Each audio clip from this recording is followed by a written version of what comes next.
여러분, 옆집에 차가 고장이 났다면 보통은 차에 어떤 부품에 문제가 있거나 또는 혹시 차가 불량이 아닐까 하는 그런 생각을 할 겁니다. 근데 옆집 주인이 차가 고장 났다고 하면서 와가지고 하는 말이, 요즘 기름값이 비싸서 수돗물을 좀 같이 타서 썼더니 이렇게 됐다라고 한다라면, 이것은 뭐 부품 탓이거나 또는 불량이거나 이런 문제가 아니라는 것을 알 수 있죠. 차는 그런 식으로 작동되지가 않습니다. 수돗물을 넣고 또 기름에 수돗물을 합쳐서 쓴다고 해서 차가 잘 굴러가지 않게 되죠. 그런 차는 고장난 부분을 손을 보고 앞으로 제대로 된 연료를 넣는다면 아마 다시 잘 달릴 수 있을 것입니다. 오늘날 교회에 대해서 실망하는 많은 소리들을 듣게 됩니다. 교회 밖에서도 많이 들리고요. 또 심지어 교회 안에서조차도 그런 이야기들을 많이 듣게 되죠. 왜 나의 믿음은 다른 사람들에게 또 세상 가운데에 아무런 영향력을 미치지 못하는 걸까? 왜 내 주변 사람들은 내 믿음에 아무런 영향을 받지 않는 것일까? 믿음을 가진 사람들이 모인 이 교회에는 왜 이렇게 항상 연약한가? 우리가 성경을 보면서 성경 안에 나와 있는 정말 귀한 교회들, 성도들의 모습을 볼 때에 요즘 교회와 성경이 말하는 교회가 같은 교회인가 하는 의문이 생기게 되는 거죠.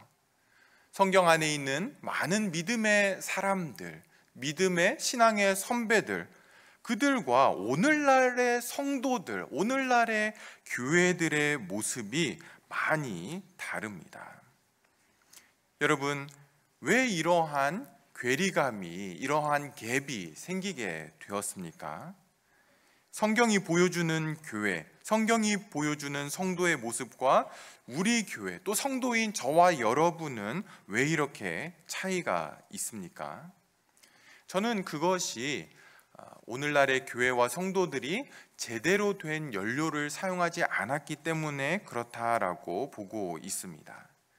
자동차에 기름과 물을 섞어서 넣으면 문제가 생기는 것처럼 기독교라고 하는 자동차, 교회라고 하는 이 자동차가 제대로 작동하기 위해서는 바른, 제대로 된 연료를 넣어줘야 됩니다.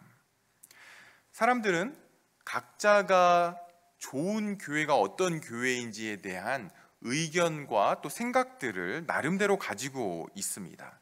심지어 교회 다니지 않는 사람들에게도 물어본다라면 어떤 교회가 좋은 교회일까요? 라고 물어보면 나름대로의 답을 다 가지고 있습니다. 사랑이 많은 곳, 가난한 사람들을 잘 돕는 곳, 누구든지 편하게 왔다 갔다 할 수 있는 곳, 소외된 사람들을 돌아보고 사회 정의를 세우는 곳, 어려운 사람들을 위로하는 곳, 여러 가지 의견들을 듣게 될 것입니다. 교회를 다니는 저와 여러분도 각자 나름대로 다 의견을 가지고 있죠. 교회 모임들에서 이렇게 같이 듣다 보면 이런 교회가 이래야 돼, 교회가 저래야 돼, 우리 교회는 이게 좀 잘 안 돼, 이건 좀 잘하는 것 같아, 이런 여러 가지 이야기들을 들을 수 있게 됩니다. 그런데 여러분, 우리가 알아야 할 중요한 것이 있는데 그것은 이 교회라고 하는 이 공동체는 사람들이 만든 공동체가 아니라는 것입니다. 마태복음 16장에 보시면 예수님과 제자들이 대화를 나누는 장면이 있습니다. 예수님이 제자들에게 질문을 합니다. 사람들이 나에 대해서 뭐라고 이야기하더냐라고 하자 제자들이 대답을 하죠. 세례 요한이 다시 살아났다고도 하고요. 엘리야다, 엘리사다, 예레미야다, 선지자 중에 하나입니다라고 그렇게 사람들이 이야기를 합니다. 그러자 예수님이 제자들에게 질문을 합니다. 그러면 너희는 나를 누구라고 생각하느냐라고 질문을 하자 베드로가 아주 정확한 대답을 하게 되죠. 주는 그리스도시요 살아계신 하나님의 아들이십니다 라고 대답을 합니다. 그때 예수님께서 주님을 칭찬하시면서 이렇게 말씀을 하십니다. 내가 이 반석 위에, 이 반석은 베드로의 신앙 고백입니다. 내가 이 신앙 고백 위에, 너의 그 신앙 고백 위에 내 교회를 세우리니 음부의 권세가 이기지 못할 것이다. 여러분, 주님이 내 교회를 세우겠다. My church. 내가 내 교회를 그 신앙 고백 위에 세우겠다라고 이야기를 하십니다. 교회는 사람들이 모여서 만들어진 곳이 아니라 주님이 세우신 기관이고 주님이 세우신 공동체입니다. 주님의 교회인 거죠. 사도행전 9장에는 우리가 너무나 잘 아는 사도 바울의 회심 사건이 기록되어 있습니다. 그때 사울이라고 불렸죠. 이 사울이라고 하는 이름은 히브리식 이름이고 바울은 헬라식 이름입니다. 근데 이 사울이 교회와 성도들을 이렇게 잡으러 다니려고 또 잡으러 다메섹까지 가게 됩니다. 그런데 다메섹으로 가는 길에 예수님을 만나게 되고요, 회심을 하게 되는데 그때 주님이 사울에게 나타나셔서 뭐라고 하십니까? 사울아 사울아 내가 어찌하여 나를 핍박하느냐라고 말씀을 하십니다.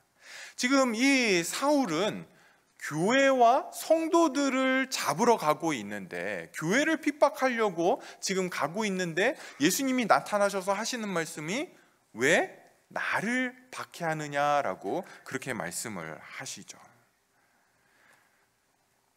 주님이 교회를 자신의 것이다 라고 그렇게 말씀하실 뿐만 아니라 교회는 내 교회다 라고 그렇게 소유권을 주장하실 뿐만 아니라 이 바울의 회심 사건에서는 주님이, 예수님께서 교회와 자기 자신을 동일한 것으로 그렇게 보고 계십니다.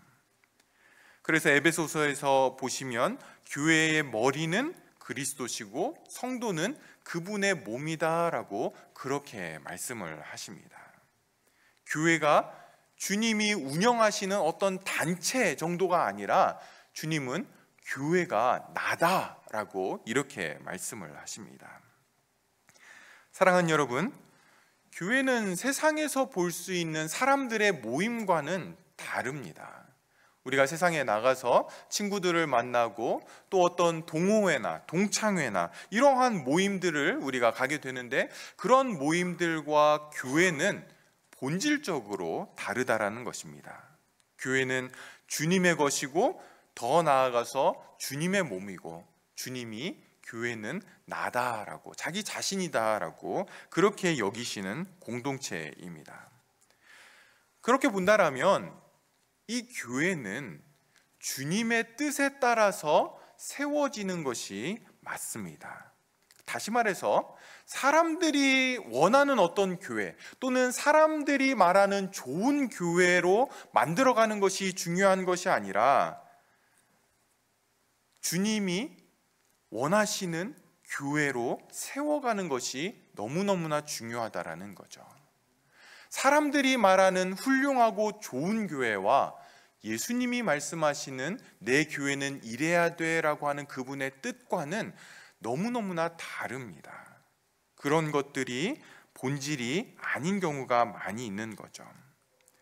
자동차에 기름과 물을 섞어서 넣으면 안 되는 것처럼 교회는 본질적으로 예수님의 뜻에 따라서, 예수님의 방식으로, 예수님의 방법에 따라서 세워지고 섬겨져야 되고, 그리고 그렇게 운영되어지고 움직여져야 됩니다. 그렇지 않으면 반드시 고장나게 되어 있는 것이 교회입니다. 교회는 본질적으로 사람들이 보기에 좋은 대로 운영될 수 없는 그러한 공동체죠. 반드시 주님의 뜻에 따라서 세워져야 됩니다. 그렇다면 여러분, 주님의 뜻은 우리가 어떻게 알 수 있습니까? 말씀이죠. 성경입니다. 주님의 뜻을 기록해 놓은 이 성경을 볼 때에 우리가 주님의 뜻이 무엇인지를 알 수 있게 됩니다. 제가 부임하면서부터 계속해서 우리가 함께 교회를 건강한 교회로 세워갑시다, 건강한 교회를 우리가 세우기를 원합니다라고 계속 말씀드려 왔고, 그리고 건강한 교회가 어떤 교회냐라고 할 때에 그것은 성경적인 교회라고 말씀을 드렸습니다. 우리가 생각하는 건강한 교회, 사람들이 생각하는 건강한 교회, 이런 거 말고요, 또 세상이 원하는, 세상이 좋아하는 그러한 교회, 다른 교회들이 칭찬하는 교회, 이런 거 말고 주님이 교회의 머리시고, 그리고 교회는 주님의 것인데, 그 주님이 원하시는 그 교회에 대해서 성경에 알려주고 계시고, 그리고 그러한 교회를 우리가 함께 세워가기를 원하는 거죠. 성경적인 교회를 세우는 것, 그것이 저와 여러분의 숙제이고 사명이고 우리의 소망입니다. 제가 보기에 제가 은퇴를 할 때까지, 우리 교회에서 은퇴를 할지 안 할지는 모르겠지만, 은퇴하기 전까지 성경적인 건강한 교회를 위해서 벽돌 한 장 올려놓는 것은 정말 쉽지 않은 일이라는 것을 저는 알고 있습니다. 제가 전에 10년 넘게 섬겼던 교회 역시 끊임없이 제가 건강한 교회를 세워야 됩니다, 성경적인 교회를 세웁시다라고 이야기를 했는데요, 제가 사임하면서 돌아보니까 사실 벽돌 한 장도 못 올려놓고 나왔습니다.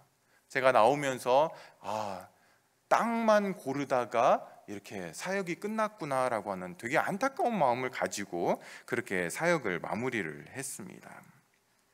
여러분, 성경적인 건강한 교회를 세우는 것 정말 쉽지 않은 일입니다. 목사 하나가 나서서 한다라고 해서 되는 일은 절대로 아니고요, 교인 모두가, 우리 모두가 다 함께 마음을 모아서 그래, 우리 정말 성경적인 교회를 세워가는 것이 하나님의 뜻이고 주님의 뜻이고 그게 맞는 거야 라고 하는 마음으로 하나 될 때에, 그렇게 성령께서 우리의 마음을 모아주실 때에 벽돌 한 장 쌓으면, 그러면 우리 다음 세대에게 이 교회 또 넘겨주는 겁니다. 그들이 또 벽돌 한 장 더 쌓고, 또 그 다음 세대에게 또 벽돌 한 장 더 쌓을 수 있도록 우리가 기초를 놓는 것이죠.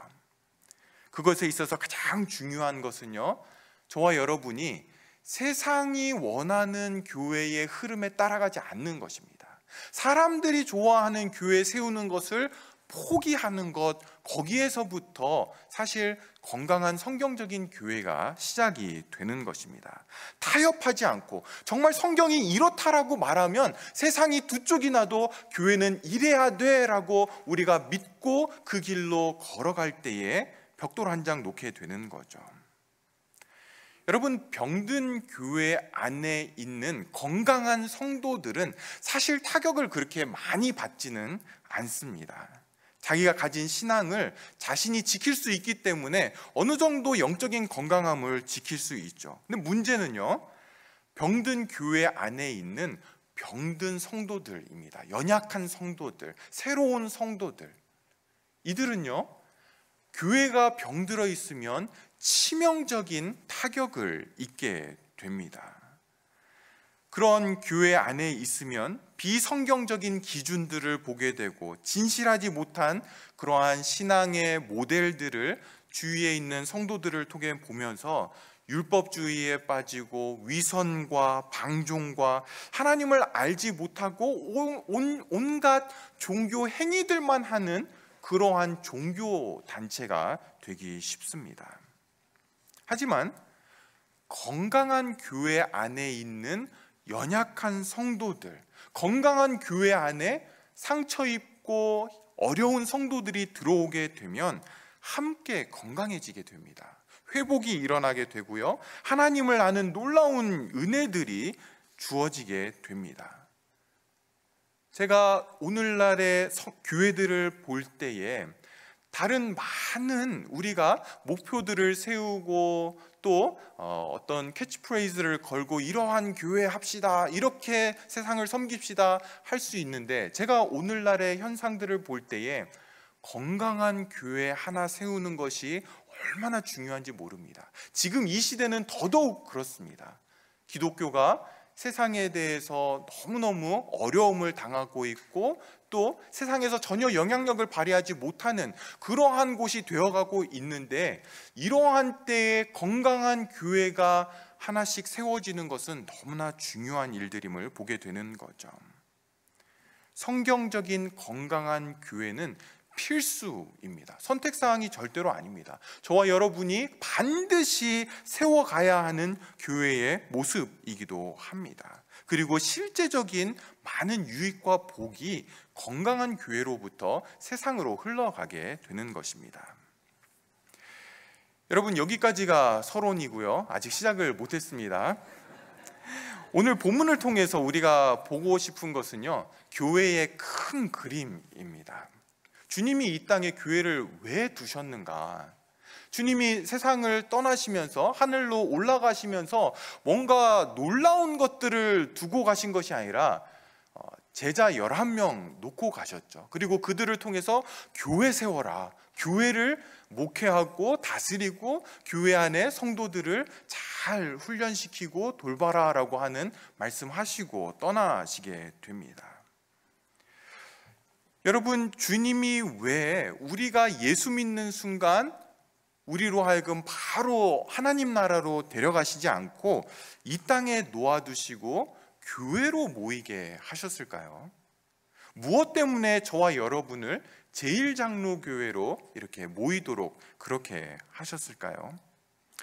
교회라고 하는 단어가 헬라어로 에클레시아라고 하는 이런 단어인데요, 문자적으로는 밖으로 불러냄을 입다라고 하는 의미를 가지고 있습니다. 밖으로 불러내다라고 하는 의미를 가지고 있는 거죠. 그러니까 교회는 세상에서 불러냄을 받은 사람들의 모임입니다. 하나님께서 세상에서는 볼 수 없는 그런 새로운 종류의 공동체를 교회를 통해서 세워가기를 원하신 거죠. 하나님이 이렇게 세상에서부터 우리를 불러내셨다면, 그래서 교회로 이렇게 불러내셨다라면 이유가 있어야죠. 그렇죠? 그냥 불러낸 것은 아닐 겁니다. 왜 불러내셨습니까? 여러분, 오늘 본문 19절, 20절을 보십시오. 우리 19절, 20절 같이 읽겠습니다. 그러므로 너희는 가서 모든 민족을 제자로 삼아 아버지와 아들과 성령의 이름으로 세례를 베풀고 내가 너희에게 분부한 모든 것을 가르쳐 지키게 하라. 볼지어다.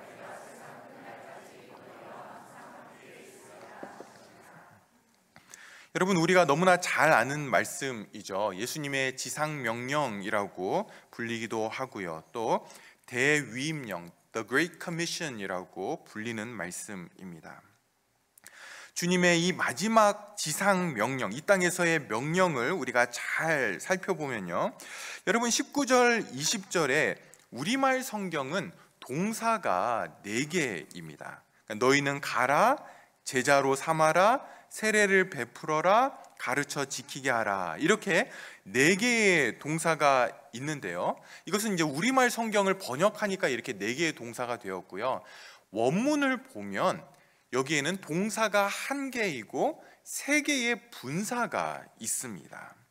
이 하나의 동사는 뭐냐면 제자 삼아라 라고 하는, 제자를 삼아라 라고 하는 것이 하나의 동사이고요, 나머지 3개, 너희는 가라, 세례를 베풀어라, 가르쳐 지키게 하라 라고 하는 것은 모두 분사입니다. 근데 이 분사는 동사에 연결되어 있는 거죠. 다시 말해서 모든 민족을 제자로 삼아라 라고 하는 이 명령에 제자로 삼기 위해서 너희는 가라, 제자로 삼기 위해서 세례를 베풀어라, 제자로 삼기 위해서 가르쳐 지키게 하라 라고 하는 이 분사들이 연결되어 있는 겁니다.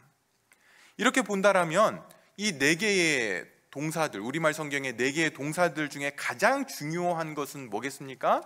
제자 삼아라 라고 하는 바로 이 부분입니다. 근데 여러분, 이 지상 명령을, 이 The Great Commission을 누구에게 주셨는지 한번 잘 보십시오. 예수님이 지상 명령을 각 개개인에게 주신 것이 아니라 그러므로 너희는 이라고 이야기를 하고 있죠. 너희는 이라고 하면서 너희라고 하는 공동체에게 이 말씀을 주신 것입니다. 19절에서 20절까지 너희라고 하는 단어가 3번 쓰이고 있는데요, 이것이 개개인이 각계전투로 해야 될 그러한 일들이 아니라 공동체적으로 주어졌다라는 겁니다. 그리고 이 공동체를 교회로 보는 것은 전혀 억지가 아닌 적절한 해석이라고 할 수 있습니다.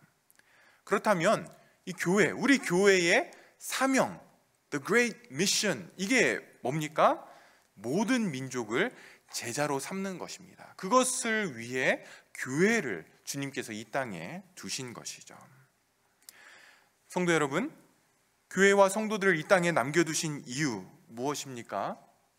예수님을 믿자마자 세상보다 훨씬 더 좋은 천국으로 바로 데려가시면 훨씬 더 좋을 텐데 이 땅에 그대로 두시고 교회로 부르신 이유가 무엇입니까? 여러 가지 이유들은 사실 있습니다. 그런데 그 모든 이유들은 결국은 제자를, 모든 민족으로 제자를 삼는 것으로 귀결됩니다.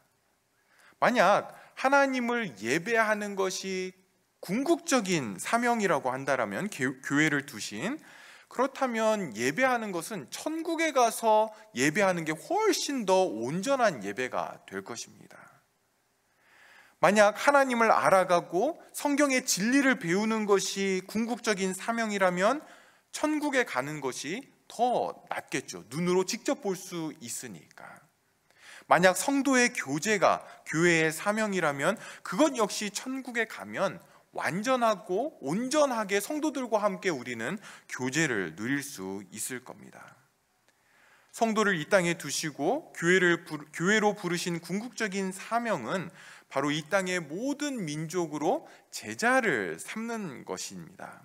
그것을 위해서, 어떤 면에서는 그 사명을 위해서 우리는 하나님을 알아가고 제자로 삼기 위해서 성경을 배우고 제자로 삼기 위해서 우리 안에서 교제를 나누고 사랑을 나누고 예배를 드리는 것이다 라고도 말할 수 있습니다. 여러분, 이것이 이 땅에 주님께서 교회를 두신 이유입니다. 모든 민족을 제자로 삼는 것이죠.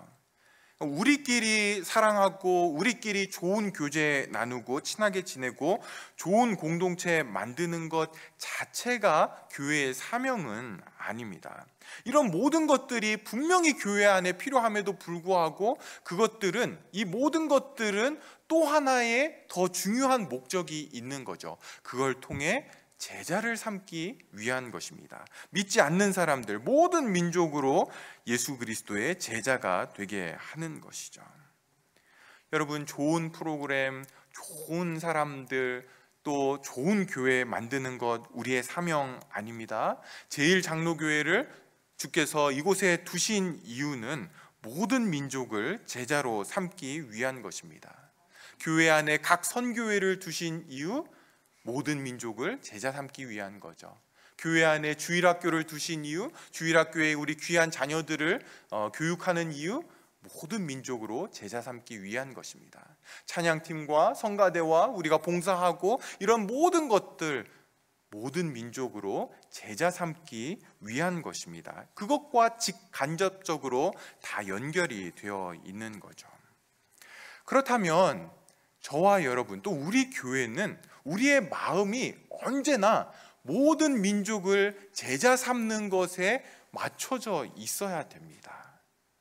무엇을 하든 어떤 모양으로 우리가 교회 안에 있든지 간에 궁극적으로 이것을 통해서 우리 교회는 나는 모든 민족을 제자 삼도록 하기 위해서 주님이 이 땅에 두신 거다라고 하는 것을 알고 있어야 되는 거죠. 그렇지 않으면, 우리가 이 방향과 목표를 제대로 설정하지 않으면 주님이 말씀하신 것이 아닌 사람들이 좋아하는, 내가 좋아하는 교회를 세우기가 쉽게 됩니다. 근데 그렇게 하면 자동차에 물을 넣고 고장나지 않기를 기대하는 것과 같은 어리석은 일이죠. 교회는 반드시 주님이 원하시는 목표에 따라서 거기에 방향을 맞출 때에 건강하게 세워져 갈 수 있는 겁니다. 잃어버린 영혼들을 찾고 복음을 전하고 예수 그리스도를 믿는 그 믿음으로 이끌어서 함께 예수의 제자가 되는 것, 그것이 우리 교회를 예수님이 이 땅에 두신, 이곳에 두신 이유라는 것을 절대로 놓치면 안 됩니다.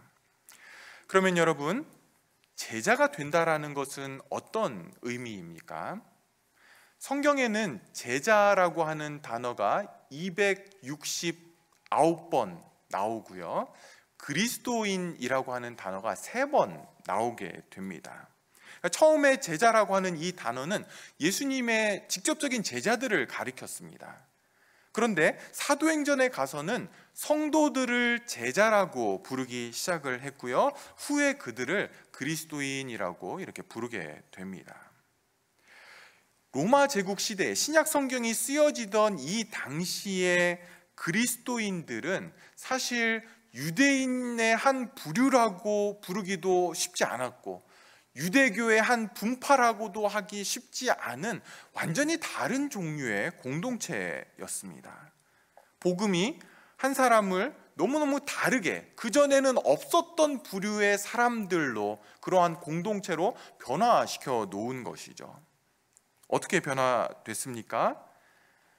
예수님을 믿는 모든 사람들의 마음 가운데 한 가지 목표가 생기게 되는데, 그것이 뭐냐면 예수님 닮고 싶다, 예수님처럼 그렇게 살고 싶다, 예수님의 마음으로 이 땅을 살고 싶다라고 하는 그 마음들이 모든 예수 믿는 사람들의 마음 가운데 생기게 되었던 것입니다.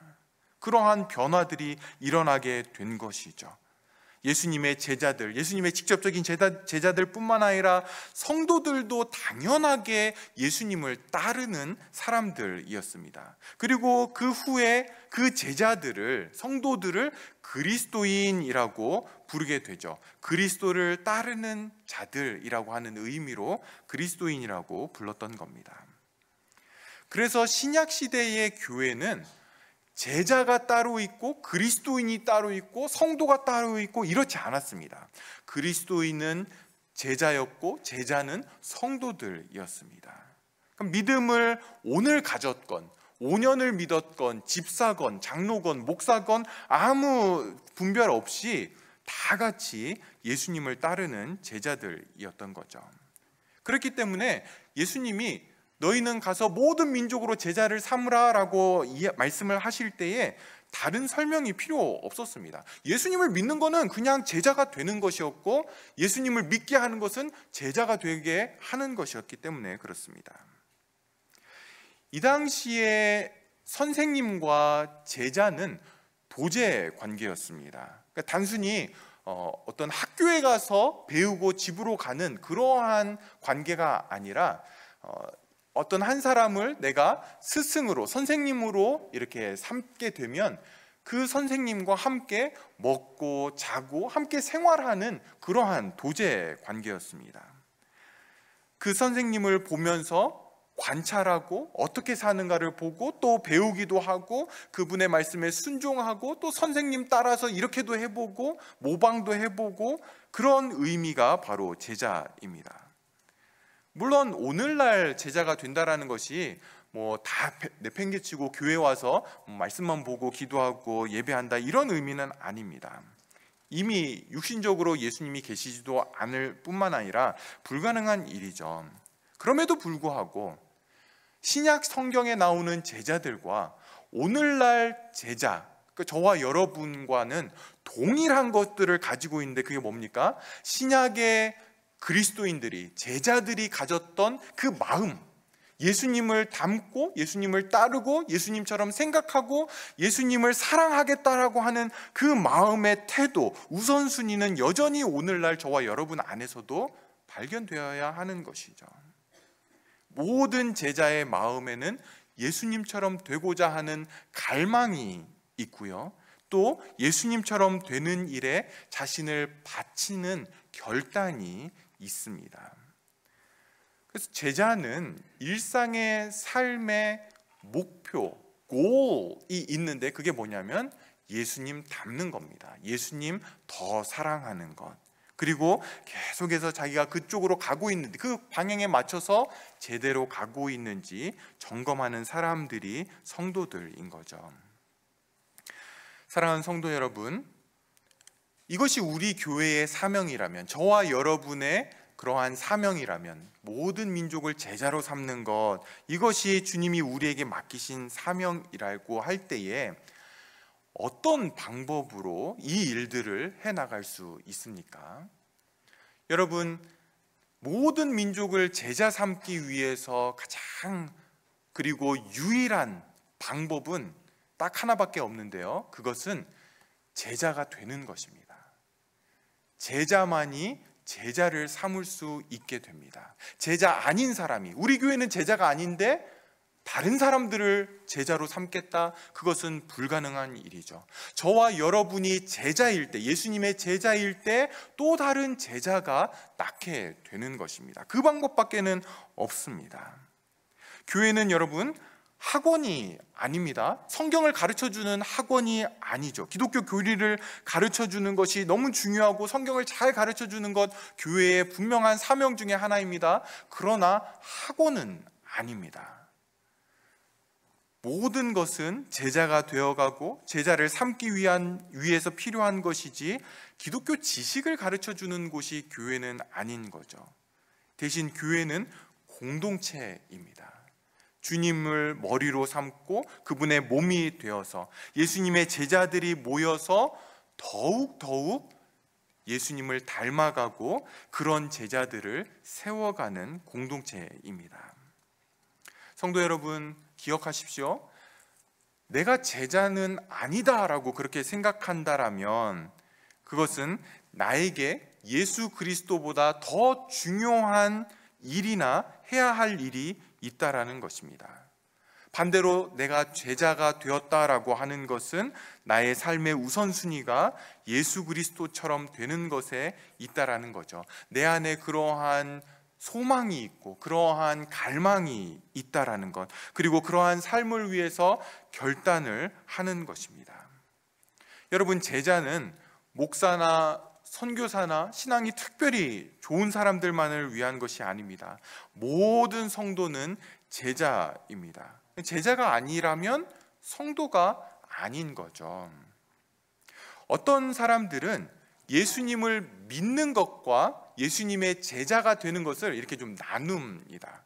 그러니까 having faith in Christ and being a disciple of Jesus. Some of the people just separate it. 두 개를 나누죠. 처음에 예수님을 믿어서 구원을 얻고 그리고 시간이 지나고 자라가게 되면서 예수님의 제자가 되어 간다라고 그렇게 이야기를 합니다. 하지만 저는 모든 성도는 제자여야 한다라고 보는 사람들 중에 하나입니다. 여러분, 성경 안에 우리가 이제 맥체인 성경 읽기를 계속하고 있고 이제 또 새롭게 시작하게 되는데요. 그 성경 읽기를 하면서 예수님이나 제자들이 기독교에 대해 가르쳐준 내용 중에 예수님의 희생으로 인해서, 십자가 희생으로 인해서 나의 죄만 용서받고 그 이상은 아무런 관계없이 살아가도 괜찮다라고 하는 말씀을 혹시 보신 적이 있으신가요? 제가 좋아하는 목사님 중에 토론토에서 목회를 하셨던 목사님이 계시는데 A.W. 토저라고 하는 분이 계십니다. 이 토저 목사님이 볼 때에 그 당시에 1950년대인데요. 이 1950년대에 이단이라고 할 수 있는 교회 안에 있는 모습들에 대해서 말씀을 하셨는데 제가 좀 이분이 하신 말씀을 그대로 읽어 드릴게요. 복음주의 기독교 진영 전반에 확연한 이단이 생겨났다. 우리 인간들이 그저 구주가 필요해서 그리스도를 자진하여 영접할 수는 있으나 그분을 주님으로 삼아 순종하는 일은 우리가 원할 때까지 미룰 수 있는 권리가 있다는 개념이 널리 용인되고 있는 것이다. 그러니까 예수님을 영접해서 죄를 용서받는 것과 그분을 주인으로, 나의 주님으로, 그분이 명령하시면 반드시 순종해야 되는 그러한 분으로 인정하는 것을 분리할 수 있다라고 생각하는 사람들을 이 토저 목사님은 이단이다라고 그렇게 불렀습니다. 달라스 윌러드라고 하는 이 기독교 저자는 이런 사람들을 뱀파이어 크리스찬, 흡혈귀 그리스도인이라고 불렀습니다. 예수님에게 이렇게 이야기를 하는 거죠. 예수님, 나는 당신의 피가 필요합니다. 그렇지만 저는 당신의 학생이 되거나 당신의 성품을 닮아가거나 당신에게 순종할 마음은 없습니다. 피만 한 컵 주시고 그리고 나중에 천국에서 뵙겠습니다. 이게 이제 뱀파이어 크리스찬인 거죠. 여러분, 예수님을 믿는다라고 할 때에 죄사함만을 받고 믿고 나머지 예수 그리스도에 대한 것은 믿지 못한다라는 것이 실제로 가능한 일입니까? 불가능한 것이죠.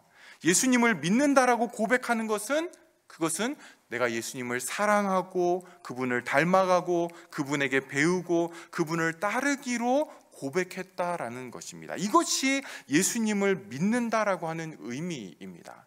물론 완전하지 않습니다. 저는 지금 완벽한 것에 대해 말씀드리는 것이 아닙니다. 그런데 나의 마음이 그러기를 소원하고 원하고 그 예수님이 너무 귀하다라는 것을 발견했다라는 것이죠. 그분을 나의 주인으로 모시기로 했다라는 겁니다. 그냥 단순히 구원자가 아닙니다. Not just as a savior, but as my Lord, King, as my master. 그분이 명령하시면, 그분이 말씀하시는 것을 나는 순종하기를 원합니다라고 하는 마음으로 그분을 따르기로 했다라는 것. 그것이 예수님을 믿는다는 의미입니다.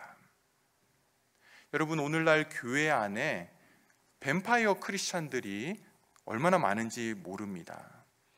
예수님의 피만 먹고 삶은 내 마음대로 할 수 있다라는 것, 내 마음대로 하겠다라는 것, 여러분 예수님을 믿지 않는다는 것입니다. 저는 성경을 아무리 연구해봐도 그런 사람들이 구원받았다라고 말하는 곳을 아직까지 찾지를 못했습니다. 물론 여전히 죄의 본성을 우리는 가지고 있고요, 죄에 걸려 넘어지고 연약하고 성숙하지 못할 수 있습니다. 그렇지만 예수님의 제자가 아니어도 상관없다라고 그렇게 이야기를 하거나, 또는 나는 예수님의 피로 천국에만 가겠다, 내 삶은 내 마음대로 살겠다라고 하는 것, 성경에서 발견할 수 없는 내용들인 거죠. 그러한 사람들이 구원받았다라고 하는 것은 성경에 없는 이야기입니다. 성도 여러분, 어떻게 예수님의 삶과 인격과 그분의 성품을 닮아갈 수 있습니까? 그분의 제자가 되지 않고서는 불가능한 일이죠. 그렇기 때문에 모든 성도는 예수님의 제자입니다. 예수님을 믿는다라고 하는 것, 그것은 나는 예수님의 제자입니다라는 것을 인정하는 것입니다. 성도가 된다는 것은 제자가 된다는 말입니다. 그런 면에 있어서 저와 여러분은 예수님의 제자 맞습니까? 우리 교회는 예수님의 제자된 교회 맞습니까? 이제 말씀을 정리하겠습니다. 사랑하는 여러분, 우리 교회가 이 땅에 존재하는 이유는 모든 민족으로 제자를 삼는 것인데, 이 첫 번째 스텝은 어디에서 시작됩니까? 저와 여러분이 먼저 예수님의 제자로 온전하게 세워지는 겁니다. 완벽해져야 된다, 그런 이야기가 아니라 우리의 마음이 그 예수님을 귀하게 여기고 존귀하게 여기고 그분을 닮기 원하는 마음, 그분을 더 사랑하기 원하는 마음, 그렇게 예수님을 만나는 일들이 우리 안에 일어나야 한다라는 것이죠. 우리 교회는 이걸 놓치면 안 됩니다. 2024년에도 그 마음으로 계속해서 우리가 주님을 따라가고 주님을 닮아가고, 그러할 때 우리가 건강한 교회, 성경적인 교회로 세워질 수 있는 것입니다. 저와 여러분이 함께 우리 교회를 성경적인 건강한 교회로 세워가려고 할 때 제일 먼저 점검해야 되는 것, 바로 저와 여러분 자신인 거죠. 우리가 먼저 예수 그리스도의 제자로 날마다 살아가야만 성경적인 건강한 교회가 세워질 수 있음을 기억하고, 저와 여러분 모두가 참된 제자로 세워질 수 있기를 소망합니다. 시간 우리가 같이 한번 좀 기도할까요? 우리 교회가 이 땅에 존재하는 것, 그것은 바로 모든 민족을 제자 삼기 위한 것입니다. 그 방법은 저와 여러분, 우리 교회가 참된 제자가 되는 것이죠. 우리 삶들을, 또 특별히 우리 마음들을 돌아보면서 우리가 제자로 살지 못했던 것, 제자로 살 마음이 흐려진 것, 예수 그리스도가 내 삶의 우선순위가 아닌 것에 대해서 우리가 좀 이 시간 같이 회개하고 새로운 한 해 예수님의 제자가 되길 원합니다. 우리가 좀 함께 고백하며 들은 말씀 가지고 함께 기도하겠습니다.